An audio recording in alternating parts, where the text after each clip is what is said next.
Pinakamalaking lobster sa buong mundo. Sa Pilipinas din nahuhuli.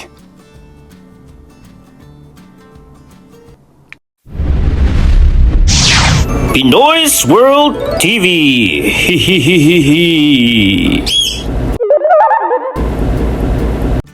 Number 12. Western Rock Lobster or Panulirus cygnus. Isang species na halos eksklusibong matatagpuan sa kanlurang bahagi ng Australia. Umaabot ito sa humigit kumulang 40 centimeters at napakahaba, habang ang karaniwang carapace o matigas na bahagi ng katawan sa mga huli nasa 8 hanggang 10 centimeters. Sa bigat, karamihan ang nakikita sa merkado ay mas maliit sa mga higanting specimen, ngunit may naiulat na umaabot na humigit kumulang 5 to 5.5 kilos. Wala itong dambuhalang sipit. Sa halip, depensa nito ang matinik na katawan at mahabang antena. Nocturnal din ito, nagtatago sa siwang ng bato sa araw at lumalabas sa gabi upang kumain ng mollusks, maliliit na crustaceans at halaman. Isa ito sa pinakamahalagang seafood products sa Western Australia. Number 11. Caribbean Spiny Lobster or Panulirus argus. Ito'y karaniwang nasa humigit kumulang 20 centimeters ang body length. Minimum yun ha. Ngunit ang malalaking specimen ay maaaring umabot sa 45 centimeters. Sa isang modernong assessment sa US Caribbean, may naitalang individual na 4.7 kilos. Patunay na hindi biro ang laki nito. Isa sa pinakastig nitong behavior, ang mass migration. Kapag nagbabago ang panahon at lumalakas ang alon, maaari silang pumila ng dose-dosena. Minsan, umaabot sa humigit kumulang 50 habang dinidikit ang antena sa kasunod na lobster. Wala silang malalaking sipit, ngunit malalakas ang panga at matitigas ang antena. Isa rin ito sa pinakamahalagang lobster species sa Caribbean, Gulf of Mexico at sa Florida, kaya mahigpit ang size limit at proteksyon sa mga babaeng may itlog. Number 10. Mediterranean Slipper Lobster. Hindi mukhang karaniwang lobster ang uring ito.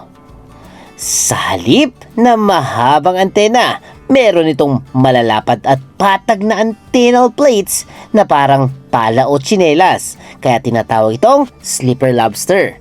Karaniwang itong hindi lalampas sa 30 centimeters, ngunit maaari itong umabot ng 45 centimeters.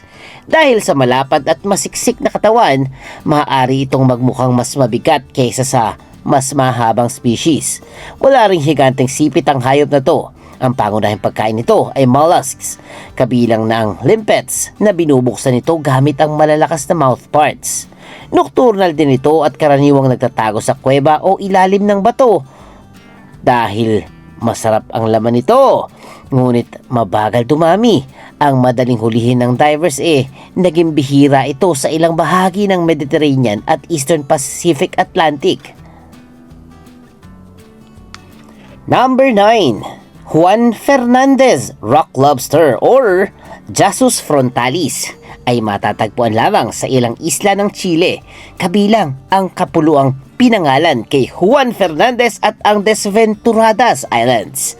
Ang mga lalaki maaaring umabot ng 48 centimeters habang ang mga babae ay nasa maximum na humigit kumulang 46 centimeters.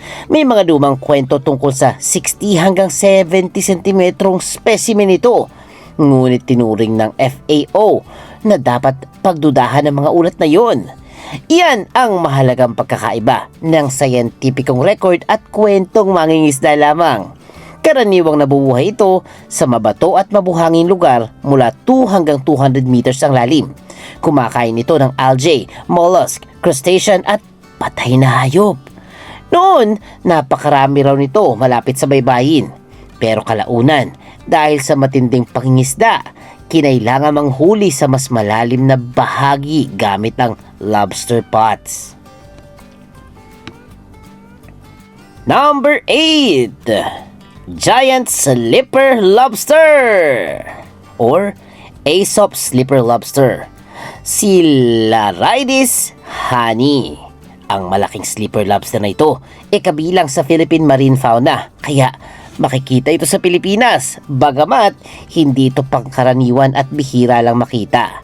Isa ito sa mga pinakamalalaking sleeper lobster sa buong mundo at maaaring umabot sa 50 centimeters ang body length na may carapace na hanggang humigit kumulang 17 centimeters.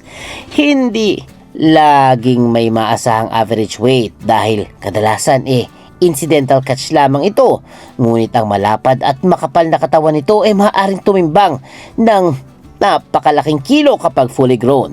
Matatagpo nito mula sa Red Sea at Indian Ocean hanggang Japan, Korea, China, Indonesia, Australia at Hawaii, maging sa atin. Sa halip na sumugod gamit ang sipit, umaasa ito sa makapal na shell, camouflage at kakayahang dumikit sa ilalim. Madalas itong nauhuli sa lobster pots at binebenta ng sariwa sa ilang lokal na pamilihan. Ang kakaibang lapad nito ang dahilan kung bakit para itong armored vehicle ng seafloor. Number 7. European Spiny Lobster or Palinurus elephas ay isa sa pinakakilalang malalaking lobster ng Mediterranean at Eastern Atlantic. Umaabot ito sa 50 centimeters, bagamat karaniwan hindi lalampas ng 40 centimeters. Ang malalaking adult maaaring tumimbang ng ilang kilo, ngunit pabago-bagong average depende sa lugar at tindi ng pangingisda. Kulay pula, kayumanggi ito at puno ng matutulis na spine. May kakayahan din itong gumawa ng tunog sa pamamagitan ng pagkiskis ng bahagi ng antena, parang underwater warning signal laban sa mga predator. Naninirahan ito sa mabatong seabed mula humigit kumulang 5 hanggang 160 meters ang lalim. Dahil mahal sa seafood market, matagal itong hinuhuli gamit ang pots, nets at maging scuba diving. Sa ilang lugar, ang sobrang pangingisda ang dahilan kung bakit bihira nang makita ang specimen na umaabot sa tunay nitong maximum size. Number 6. Ornate Spiny Lobster or Banagan or Panulirus ornatus. Isa ito sa pinakamalaking species ng genus Panulirus. Matatagpuan ito sa mga coral reef at mababatong bahagi ng karagatan, kabilang na ang West Philippine Sea. Meron ding pangingisda at maliit na export trade para sa species na ito. Karaniwan itong nasa 30 hanggang 35 centimeters, ngunit maaaring umabot sa 50 centimeters kung tumanda at ilang kilo pa ang bigat nito. Sa aquaculture at live seafood trade, ang malalaking adults ay maaaring lumampas ng 3 kilos habang ang pambihirang specimen ay maaaring lumapit o lumampas sa 5 kilos. Matatagpuan ito mula East Africa at Red Sea hanggang syempre sa Pilipinas, Southern Japan, Papua New Guinea at Australia. Paborito nito ang mababaw na bahagi ng buhangin, maputik o malapit sa coral reef. Hindi gaanong epektibo ang ordinaryong traps dito, kaya madalas itong hinuhuli ng divers dahil mabilis lumaki kumpara ito sa spiny lobster. Pinag-aralan at inaalagaan din ito sa aquaculture sa ilang bansa sa Asia. Number 5. Southern Rock Lobster or Jesus Edward C. Isang heavyweight mula Australia at New Zealand. Ang malalaking lalaki ay maaaring umabot sa 58 centimeters, samantalang ang mga babae ay karaniwang mas maliit at may maximum na humigit kumulang 42 centimeters. Ang average na legal sized lobster sa isang South Australian fishery ay karaniwang nasa 0.7 hanggang 0.9 kilos. Ngunit, ang matatandang lalaki ay maaaring umabot sa 5 kilos pataas. Makapalang shell, matitigas ang spine at malakas ang buntot nito. Kapag biglang nanganib, mabilis itong lumalangoy paatras sa pamamagitan ng pagpikpik ng abdomen at tail fan. Sa New Zealand, tinatawag din itong kura at napakahalaga nito sa commercial export. Mas mabagal ang paglaki nito sa malamig na tubig, kaya ang isang napakalaking specimen ay maaaring matanda na. Ito rin ang dahilan kung bakit critical ang minimum size, closed season, at proteksyon sa mga babaeng may itlog. Number 4. European lobster or Homarus gamarus. Ito ang klasikong lobster na may dalawang malaking sipit, isang crusher claw para dumurog at isang cutter claw para humiwa. Ang maximum body length nito ay kumulang 60 centimeters at ang pinakamalaking specimen ay maaaring tumimbang ng 5 to 6 kilos. Ang malalaking adult ay nilalarawan sa fisheries record na nasa 23 hanggang 50 centimeters bagamat mas maliit ang karaniwang nasa merkado. Matatagpuan ito mula sa Norway hanggang Morocco at sa ilang bahagi ng Mediterranean at Black Sea. Territorial ito at nocturnal, naninirahan sa lungga o siwang ng bato. Ang babae ay maaari magdala ng itlog ng 10 hanggang 11 months. Natural na kulay nito ay madilim na asul, kayumanggi o halos itim. Nagiging matingkad na pula lamang ito kapag niluto dahil lumilitaw ang pigment na astaxanthin. Number 3. Eastern rock lobster or Sagmariasus verroxi na tinatawag ding green rock lobster or packhorse lobster. Ang body length nito ay maaaring umabot sa 60 centimeters habang ang maximum weight ay binibigay ng New South Wales na 8 kilos. Kapag sinama ang mahabang antena, maaari itong umabot ng halos 1 metro mula dulo hanggang dulo. Karaniwang matatagpuan ito sa mabato at mabubuhangin o maputik na seafloor mula mababaw na tubig hanggang humigit kumulang 200 meters pababa ng tubig. Kapansin-pansin ang makinis itong abdomen kumpara sa scallop pattern ng ibang Jassos rock lobsters. Sa malamig na buwan, marami sa kanilang lumilipat sa malalim na tubig at bumabalik sa malapit na baybayin kapag uminit. Dati, itong tinatawag na Jassos verroxi. Ngunit ngayon, nilalagay sa sariling genus na Sagmariasus.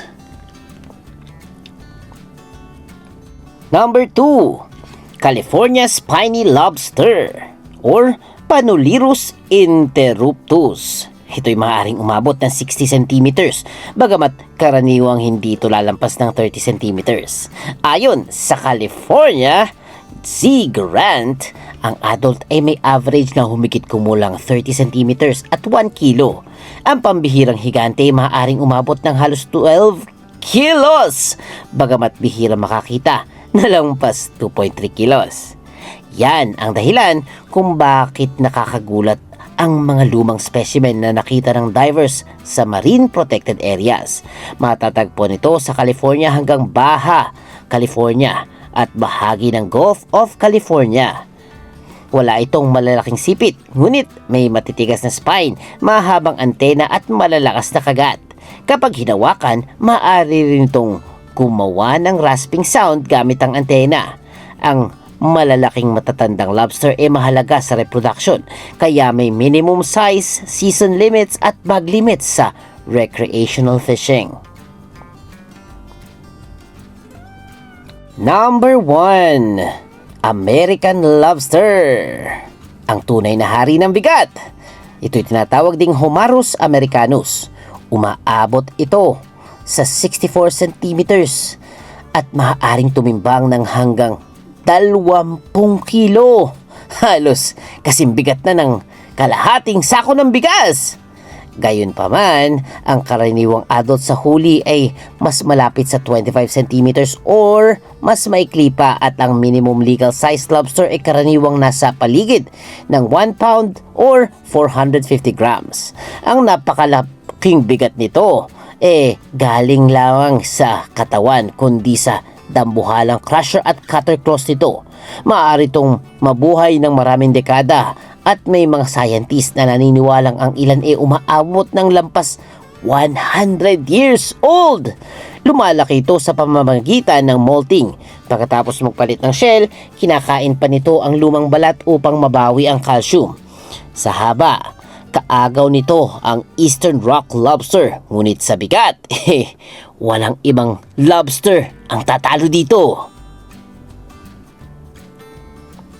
At yan ang pinakamalalaki at pinakamabibigat na lobster sa buong mundo. Imagine, nauhuli din pala sa Pilipinas. Ano guys, meron ba kayong natikman na sa mga lobster na ito? Kung meron, tingin nyo anong pinakamasarap sa kanila? Comment nyo naman. At kung nagustuhan nyo ang ating video for today, please comment. I love lobster.